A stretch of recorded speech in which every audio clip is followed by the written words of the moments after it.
योग दर्शन कैवल्यपाद में आपका स्वागत है।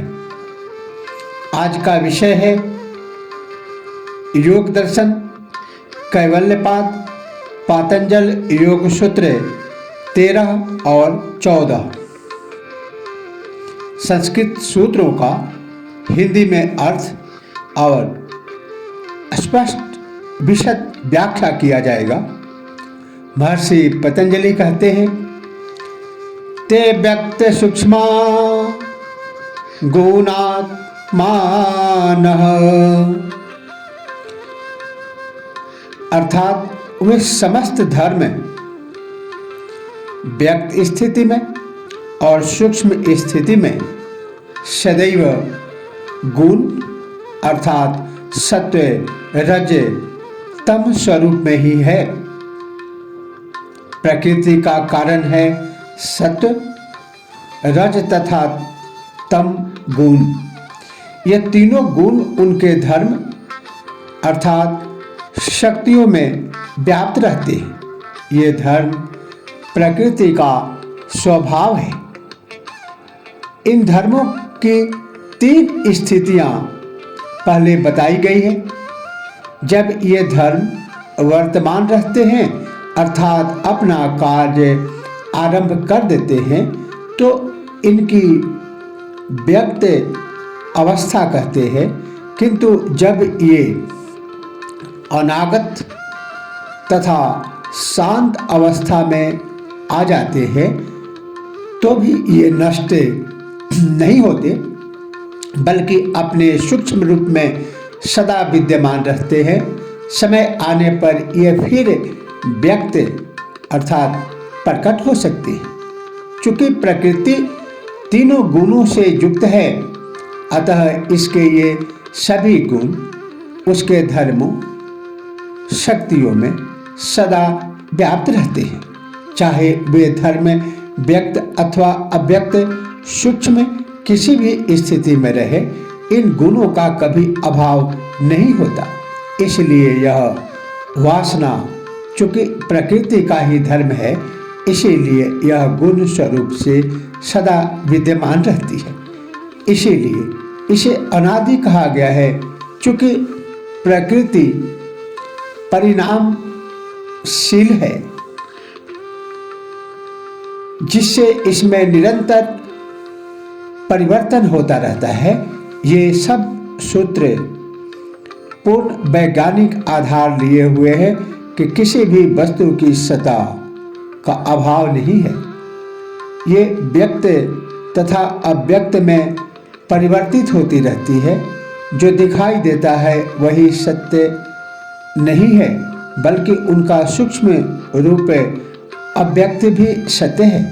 इन सूत्रों के आधार पर आधुनिक विज्ञान की खोज अभी अपनी 6वां अवस्था से गुजर रही है।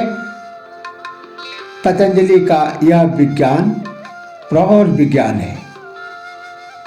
वे आगे सूत्र 14 में कहते हैं, परिणामैकत्वात् वस्तु तत्वम्,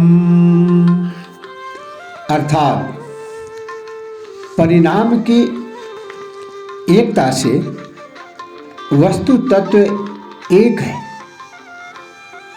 उपर्युक्त सूत्रों से यह बात स्पष्ट हो गई है कि सृष्टि में पाए जाने वाले समस्त पदार्थ प्रकृति के विभिन्न धर्मों शक्तियों के पारस्परिक संयोग तथा क्रिया प्रतिक्रिया के परिणाम स्वरूप ही निर्मित हुए हैं, किंतु उन सब के मूल में वह त्रिगुणात्मक प्रकृति ही है।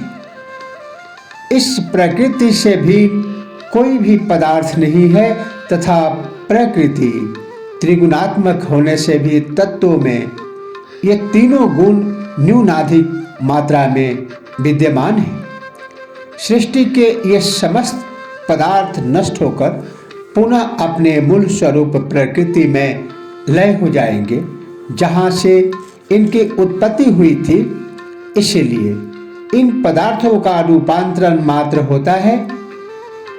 ये सदा के लिए कभी नष्ट नहीं होते, इसलिए एक ही प्रकृति के परिणाम स्वरूप उत्पन्न पदार्थों में एकता है, क्योंकि ये उस प्रकृति से भिन्न नहीं है।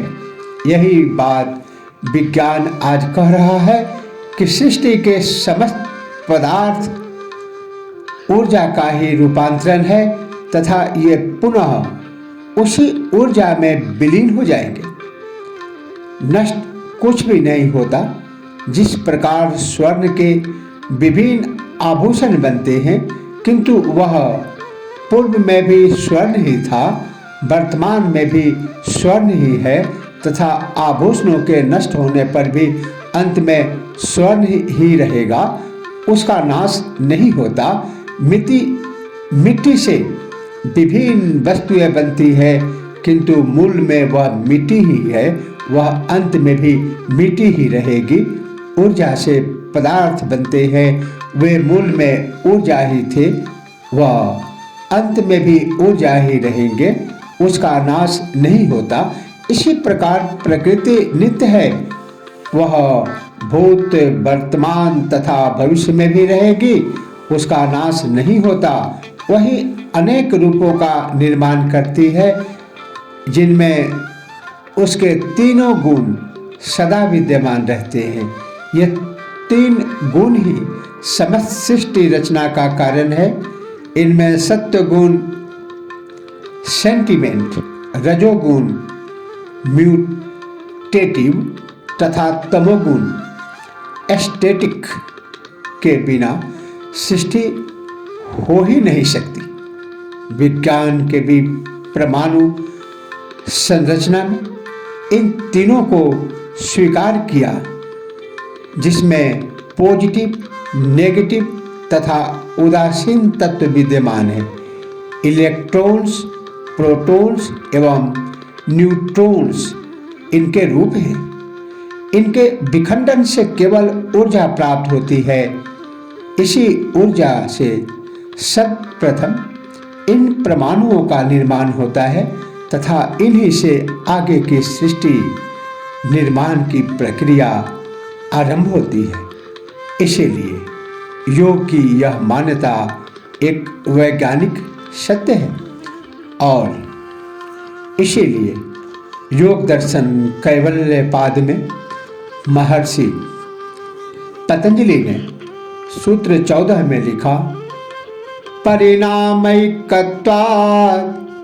वस्तु तत्वम्।